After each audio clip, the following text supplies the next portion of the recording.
Hey guys, what's up? It's Rygar the Destroyer, and today we're going to be taking a look at Han Solo Mimban from the Star Wars 6-inch Black Series. Now this guy is really cool, but before we take a closer look at him, let's go ahead and take a look at his packaging.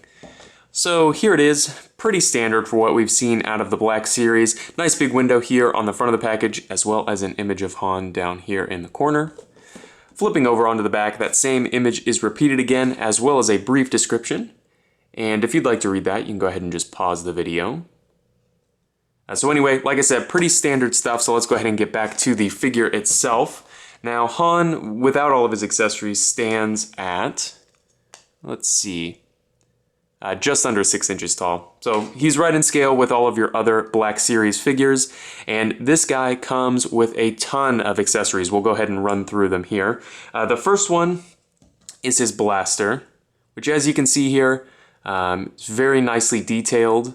One thing that I think is a little strange about this one, and maybe somebody can tell me what it is in the comments, there's like this little piece here which is removable, and as you can see underneath there, there's these two channels, and on the back of this there's two little pegs. So you can slide it in there and you can slide it forward and back along this channel. I don't know if this is like a walkie-talkie or like an extra blaster or what, but it is something that is interesting on there. The next accessory are his goggles. These are made of a very nice soft rubber, which is always nice, and they're very nicely detailed, as you can see there. Tons of paint on these ones. And then, of course, he's got his helmet. Now, the goggles are too large. They don't actually fit on the figure itself, but they do fit over the helmet very nicely. And you can have them up, you know, kind of on the brow, or you can actually pull them down over the figure's eyes, which does look nice. And then up next, we've got his little mask here. Again, nice soft rubber on these tube pieces. The actual face mask part is a hard rubber, or a hard plastic, excuse me. Very nicely painted here. And you can see on the back of the figure there are these two little peg holes. These tubes just, you know, plug in there. And then this fits over the figure's mouth. Now I'll do it without the helmet here so you can see it fits very tightly on the figure's face, which looks nice.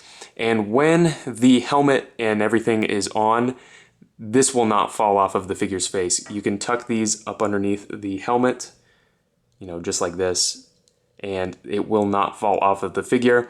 And one other thing that I think is really nice is it almost like on the inside you can see it kind of clips in onto this piece here, which just really helps because, you know, a lot of times accessories like these either don't fit the figure's face or fall off when they're on the figure, but this one looks absolutely fantastic, fits and everything, which is really nice. And then finally, this figure has a cape which can be placed on, and it doesn't really interfere with the plugs or anything on there. Really does look nice. This is a figure I'm very fond of. I actually really like the design of this. I think it's cool. And as far as articulation on this figure goes, it's pretty good. He's got a double ball peg here in the head. And while we're here, you can see Hasbro's done the face printing tech, which looks nice. It's kind of funny that they did that because, you know, 90% of the time you'll have the helmet on, you won't even be able to see his face. But they did it anyway, which is nice. He's got ball hinge shoulders with a nice range of motion. They do swivel 360. He's got hinged elbows with a swivel. Really nice range of motion on those. You get a little better than 90. And then he's got hinged wrists with a swivel. And I believe they both run the same direction. No, they don't. This one runs vertically through the hand, and this one runs horizontally through the hand. He's got a single ball peg here in the torso, T-jointed hips with a nice range of motion, thigh swivel, double jointed knees, and then hinged ankles with an ankle rocker. So overall, a really cool figure with a ton of accessories.